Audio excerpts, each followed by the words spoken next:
नमस्कार। आज हम अभ्यास करेंगे धनुर आकर्षण आसन का। धनुर का अर्थ होता है धनुष, आकर्षण का अर्थ होता है खींचना। धनुर आकर्षण आसन की अभ्यास में हमारे शरीर की स्थिति तीर चलाने वाले या तीर खींचने जैसे धनुर्धर की जैसे बन जाती है। यह एक पारंपरिक योगासन है जो भुजाओं, पैरों और रीढ़ की हड्डी को मजबूती देने के साथ साथ एकाग्रता और संतुलन भी प्रदान करता है। इस आसन के अभ्यास के लिए अपने स्थान पर सबसे पहले दंड आसन में बैठ जाएंगे। दंड आसन में बैठने के बाद अभी अपने बाएं घुटने को मोड़ेंगे। बाएं घुटने को मोड़कर बाएं घुटने को बाईं जमीन की तरफ रखेंगे।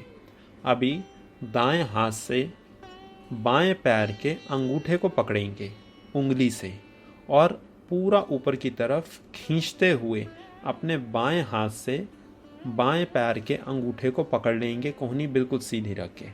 और अभी जितना हो सके अपनी दाईं कोहनी को मोड़ते रहेंगे और पीछे की तरफ हाथ को खींचते रहेंगे, जिससे आपका बायां पैर और बायां घुटना हवा में ही रहे।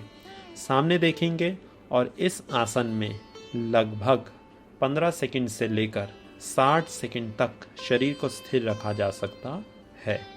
दोनों तरफ से इस आसन का अभ्यास 2-2, 3-3 बार तक करेंगे। पूरे आसन के दौरान सांसों की गति सामान्य रूप से ही चलती रहे। इसके अभ्यास से जांघें, पिंडलियां और कूल्हों की मांसपेशियां मजबूत बनती हैं।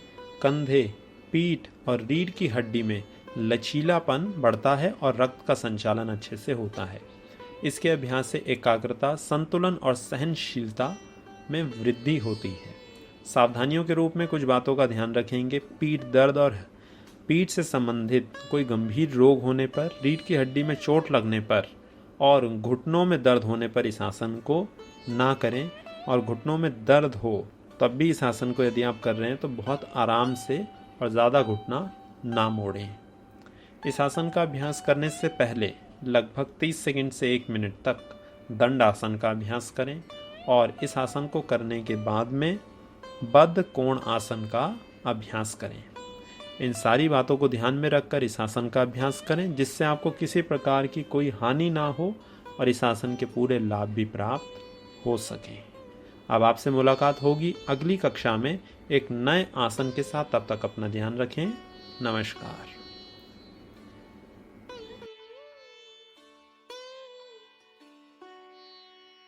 इसी प्रकार की और वीडियोस देखने के लिए स्क्रीन पर दिख रहे लोगों पर दबाकर चैनल को सब्सक्राइब करें और हमें अपना स्नेह दें।